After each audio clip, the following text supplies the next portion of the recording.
cưới. Thôi mời hai bạn. Hai bạn. Người ta ra người ta nắm tay với nhau tình quá chị ơi. Không lẽ thì mình cũng có thể nắm tay nhau tình vậy? Mình nắm cái để mình nắm lại đi, mình nắm lại để mình ngồi xuống. Dạ mời hai bạn. Ngồi xuống. Chào anh Bảo, chào chị Tường. Thì em là Vinh Râu. Hiện nghề nghiệp bây giờ đang là diễn viên hài, chủ yếu là quay các clip hài trên mạng. Chào anh chị, em là Lê Minh Trang, hiện đang là ca sĩ tự do. Hai bạn là quen nhau trong cái cơ hội nào? Ai cua ai? Trời gì mà chỉ thẳng không? Trời, ai cua ai? Thôi, vậy luôn á. Vậy luôn á. Là nhưng mà mình có thật là vậy không? Em cũng không biết nữa. Gặp nhau lần đầu là trong cái lúc nào, cái cơ hội nào? Dạ cái bữa đó là vô tình là cái buổi casting của công ty em. Là bạn này có một cái tay trong là người cũng trong công ty, rồi người đó kêu bạn lên chơi. Lên thì cũng làm là cũng dạng mặc đồ celeb đồ kia lắm. Lên ngồi đó giống như mẹ người ta vậy đó. Trời ơi. Cái này em đính chính lại là bữa đó em mới đi diễn về, bạn em kêu qua chơi. Người ta ca sĩ. Nhưng mà lúc đó em mặc cái gì mà để cho người ta có ấn tượng như vậy? Thì đâu đi nhớ diễn mặc cái gì nữa nhưng mà nó cũng lộng lẫy. Ủa người ta có quyền mà bảo. Rồi còn Trang lúc Thế đó Trang ấn tượng của bạn đầu tiên với Vinh là lúc nào? Dạ là một ông râu ria bậm trợn nhìn thấy ghê. Coi như là nếu mà gọi là xét về khái niệm mà cái người yêu mình tưởng tượng trong đầu thì là hai bạn đều cảm thấy rằng người đối phương không phải cái người mà Không phải, không dính một tí xíu gì luôn. Cơ bản là cái người trong mộng của em là dạng như là công dung ngôn hạnh á, là tóc dài rồi kia, thùy mị nết na, rồi mình nói chung là nội trợ, và đặc biệt là không có dính dáng đến showbiz. Vậy sao, nếu vậy tại sao là bạn gái em lại chỉ thẳng vô mặt em nói là em cua bạn gái? Thì tại xui á chị. Xui Tại sao? em đẹp á chị. Thôi em nói giỡn thôi nha. Cái cơ duyên là nó cũng xàm hết sức xàm là Không, từ nãy giờ chị nghe kể toàn xàm không á. để nảy sinh tình cảm là hai đứa, cái nơi mà chính thức nảy sinh tình cảm là hai đứa gặp nhau trong bệnh viện. Hả? Không phải, cái này là tại vì á cái đợt đó là má em bị bệnh nặng cho nên là em phải vô trong đó em chăm sóc má em. Nhưng mà cái thời gian đó là cũng có nói chuyện qua lại trên Facebook rồi. Ông nội này mới tự nhiên cái đâu xuất hiện qua. Em ơi xuống đi, nhưng mà em cũng không hiểu tại sao ổng biết mình ở đâu mà kêu xuống đi nữa. Mới đi xuống thấy mẹ dầm mưa, xong rồi mua chai sữa với lại sô cô la. Biết ý mình. Biết ở bệnh viện luôn.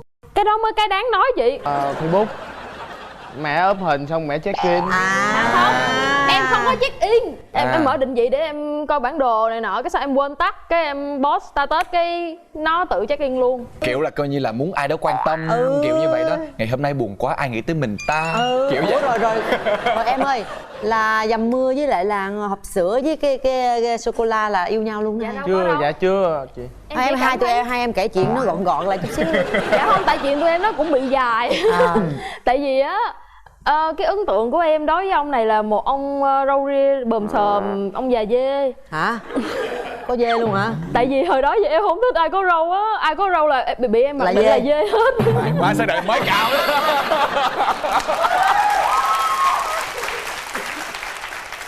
Từ ấn tượng dê đó rồi sao nữa, có dê thiệt không? Không dám, bị ngược lại với cái bản mặt luôn, là bị nhát gái. Rất là gục ghè. Từ lúc đó mới bắt đầu tìm hiểu qua lại. Rồi gia đình lúc đó thì gia đình em thì rất là tôn trọng về cái tình cảm của em. Còn gia đình Trang thì cũng chưa ủng hộ lắm. Thứ nhất là biết được thằng này nó diễn hài, chắc là mật ngọt rót tai dễ lắm. Rồi thứ hai là thằng này nó cũng không đẹp đẽ gì. Thứ ba là thằng này nó nhìn nó già số tuổi của con, cho nên rất là chưa có ủng hộ nhiều 100%. Ngay cái lúc đó thì mình mới quyết định là tạo cái ấn tượng cho gia đình bằng cách là cho người ta thấy sự quan tâm của mình. Tại vì khi mà em thích hoặc em thương ai đó thì em sẽ take care mọi cái mối quan hệ xung quanh của họ. Đi đánh cái chiến thuật đánh vòng đó. Chứ không phải quan tâm một mình nó. Đúng không rồi. Thì, chắc là mẹ Trang có ấn tượng tốt với em lắm đúng không? Xong không hả? Dạ má em nói là bạn mày hả? Dạ bạn thôi nha chứ đừng có quen nha. Chứ tao thấy nó già quá trời già mà nó xấu. Vinh là lớn hơn Trang bao nhiêu tuổi? Dạ bằng tuổi nhau. Bằng tuổi.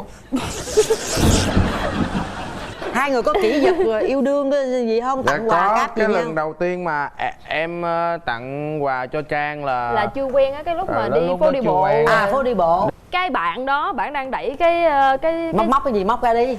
Rồi đây cái cứ xe kể. chở nguyên một đống đồ. Em thấy đúng một cái món mà em cứ đứng em nhìn hoài. Em suy nghĩ trong đầu, sao có bán cái đồ hút bồn cầu nữa hả?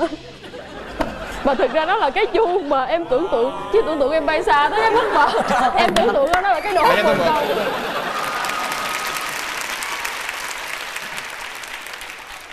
Bây giờ chị em mình thử vận dụng hết tất cả mọi trí tưởng tượng của mình coi sao nhìn được cái hút bồn cầu Nè, cái này cái hút bồn cầu vậy nè, ý cái là chụp ý bồn là cầu chụp vô á, chụp vô cái hút, Đó, chụp vô cái hút nè. em thấy giống mà cái em đứng em nhìn, nhưng mà thật ra không phải là em thích.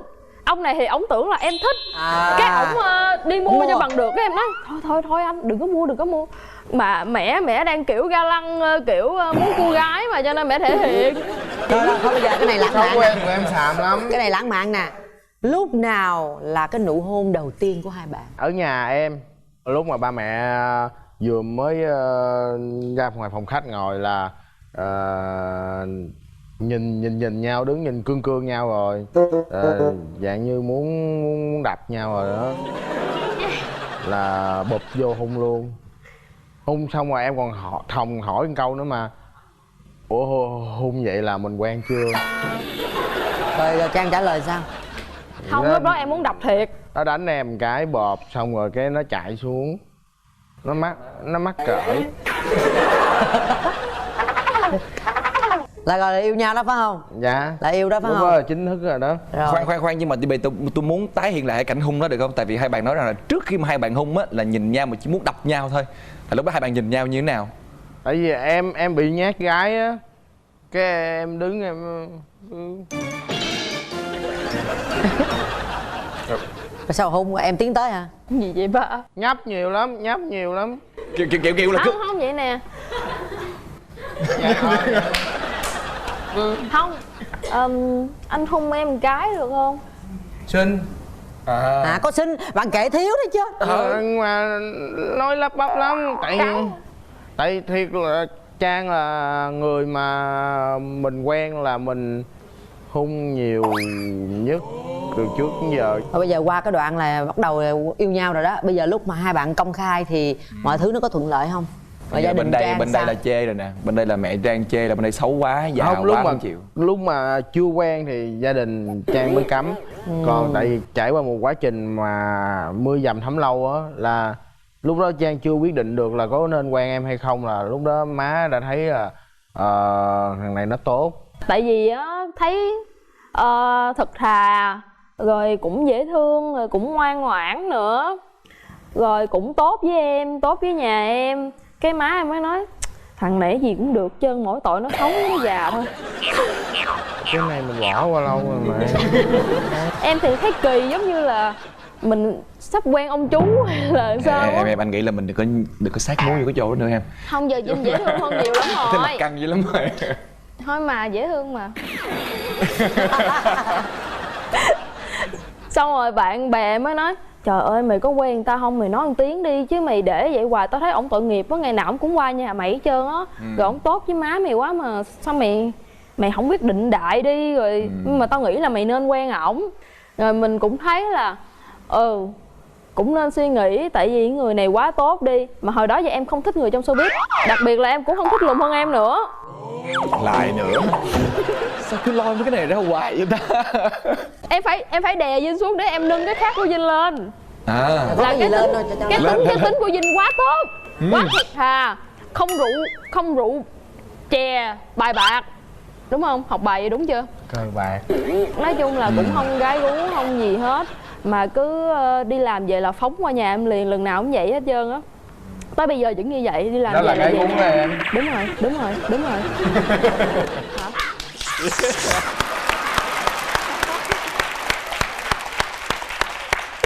Chứ em đâu phải con trai. Em nói anh không gái gú mà cứ đi làm về phóng qua nhà em liền. Yêu là một chuyện hay là em có ý định cho bạn Trang biết là mình muốn tiến tới lâu dài hay là muốn kết hôn với Trang hay không? Dạ có. có thêm một cái kỷ vật nữa, cũng là cái cột mốc quan trọng, là tụi em chọn cái ngày đó là làm cái ngày ngày kỷ niệm quen nhau của hai đứa. Trước bữa đó là em chạy qua Trang, em có đem một hộp quà gói rất là chỉnh chu và đẹp đẽ, cùng kèm với đó là 2 chai sữa tươi. Em nói Trang ơi em uống hết đi, xong rồi Trang uống, xong rồi nói bây giờ anh đi lên Đà Lạt, anh chụp hình chung với lại chụp hình cưới cho show của anh bạn. Thì khoảng mấy ngày nữa anh về thôi, anh có món, trước khi đi anh có món quà tặng cho em, một lát nữa anh đi em mới mở ra nha. Xong rồi cái đợi ông đi rồi mình mới mở ra thấy 2 chai sữa, Mà quan trọng là thêm 2 cái ống hút với tờ giấy. Đó, cái quan trọng cái tờ giấy á, quan trọng tờ giấy. Ghi gì chồng? Ghi gì quên rồi ta, uống đi không, em bỏ gì tủ đó. lạnh uống đi cho nó lạnh. Trời,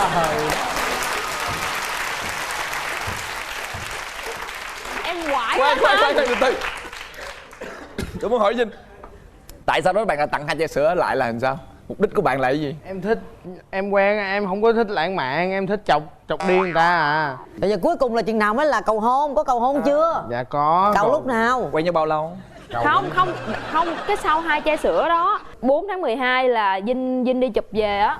Xong rồi Vinh nói em ơi anh có quà cho em, lát nữa anh gọi em xuống nhận quà nha. Xuống nói đâu quà đâu anh, mà thấy ông có cái ba lô không à, nhưng mà mình biết chắc chắn là giấu trong cái ba lô rồi chứ không có gì hết trơn á. Xong rồi y như rằng mở ra nguyên một bó hoa, trên đó có tờ giấy nữa, nhưng mà có một cái mà em không biết là ổng có đi khắc 2 cái miếng gỗ, là 2 cái miếng này nè là hình em với lại hình ổng để Đâu? tặng cho em. Mà mắc cười lắm, anh tặng người ta khắc hình người ta thôi, mắc gì tặng luôn cái hình mình đúng không? Anh thấy có ý đồ không? Xong rồi á, trên bó hoa có tờ giấy đúng không, lần này chắc tỏ tình thấy cũng lãng mạn này nọ, lên mở tờ giấy ra, có gì đâu mà coi.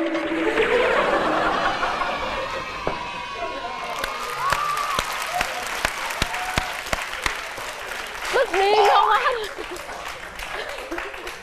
Tôi thích bạn, Tức điên. tôi sẽ dùng chiêu này một lúc nào đó. Tao cho tôi mượn 2 cái miếng gỗ Hai coi tấm đi. hình coi. Có khắc giống không? Gì? Cái gì, chữ gì vậy? Chón Chón tên nhà của em á. Chón chón. Chón chón hả? Bên Dạ. đây gì? Em hiểu rồi. Ủa mà cái Cái hình này tóc em đâu phải vậy đâu Minh. Vinh. Hồi đó là như vậy, còn bây giờ là anh tuốt lại rồi. Rồi bây giờ cuối cùng là đúc kết là bây giờ là nãy giờ là tỏ tình mấy lần trước quốc hết trơn rồi phải không? Dạ, là cuối cùng đâu có tỏ tình đâu, là tự hiểu thôi à. Cầu hôn á thì là chính xác là vào tháng 6 năm ngoái, là lúc đó em mới quyết định em cầu hôn Trang. Là tại vì Trang thiệt, Trang có một cái là kỳ, một cái là cái lúc mà mình muốn làm cái gì đặc biệt cho cổ á, giống như là có thần giao cách cảm vậy á. Làm cái gì đó bất ngờ, cầu hôn, đặt quà rồi kia bẹp xong rồi mở miệng nha, anh ơi em muốn anh cầu hôn em dưới biển, em thích như vậy. Mà nguyên năm đó chỉ có đúng bữa đó đi biển thôi à. Là biết chắc chắn là mình có cái hộp quà, là bả biết trong đầu bả là sẽ cầu hôn ở ngoài. Vậy là em rồi. dưới cơ của Trang rồi. Tại vì Xui. Trang hiểu được cái lượng của em hết. Nó cứ vậy hoài luôn á. Mà không cầu hôn được. Thì có cầu hôn được mà bớt bất ngờ. Tại vì á, em nói là muốn cầu hôn ngoài biển, nhưng mà lúc đó em đang giận như vậy mà còn kêu em đi xuống biển luôn. Có nghĩa là ổng kêu em đi xuống dưới cái nước đó luôn á, trong khi em đang ngồi trên bãi biển, có nghĩa là chỗ đó cũng là biển rồi. Là em dặn mấy bà chị nó linh lắm nha. Em dặn người nào chuẩn bị là nó kiếm người đó, nó gây lộn với người đó đó.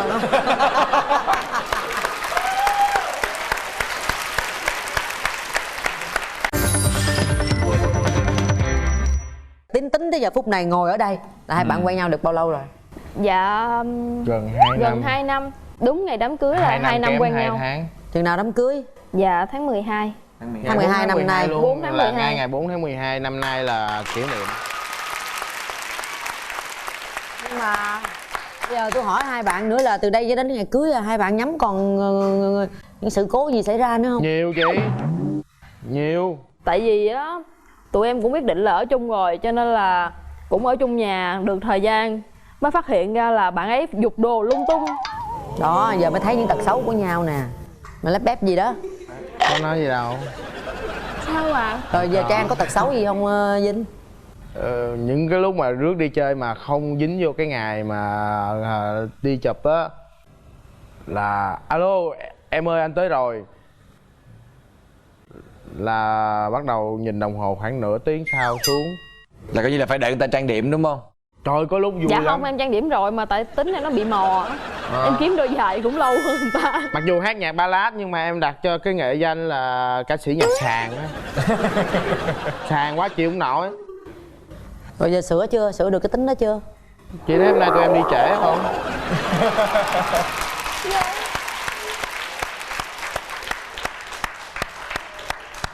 Nhưng mà Bây giờ- ngoài những cái đó ra thì các bạn còn có những cái điều gì mà vẫn còn đang băn khoăn lo lắng trước khi cưới không? Nói chung hai đứa thì cũng may mắn trong một số chuyện thì có đứa nhu thì cũng có đứa cương. Nhiều khi gây lộn cực kỳ lớn luôn, nhưng mà biết chắc chắn là gây lộn đó là tối về ngủ nhau tiếp.